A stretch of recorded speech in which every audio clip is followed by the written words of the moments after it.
Well, what I take personally is when you've got the president amplifying the tweets of a far-right activist. That's what I find more of concern.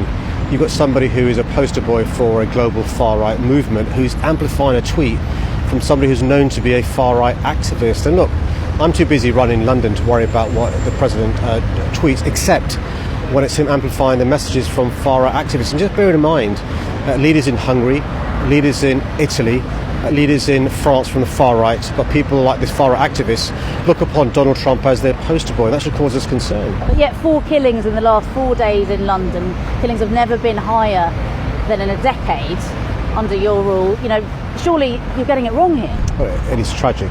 When you meet, as I do, some of these families who's lost a loved one, it's tragic. These families will never be the same again.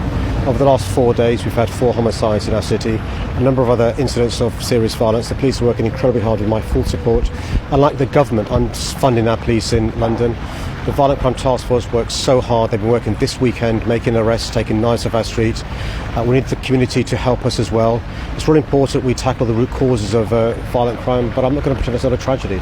Boris Johnson says under him violent crime was lower than it was under you. What do you say to that? Look, it's not for me right to make cheap partisan points when we've had these sorts of bereavements, but just look at the evidence in relation to what we've been doing over the last 3 years. Violent crime did start going up in 2014. I was in the mayor in 2014 as another guy. Violent crimes began up across the country. We are seeing in London, if you speak to the Police Commissioner, you look at the figures, some progress being made, but it's no consolation if you lost a loved one. It's no consolation if you're the victim of violent crime, the fact that it's less serious here than it is in other parts of the country.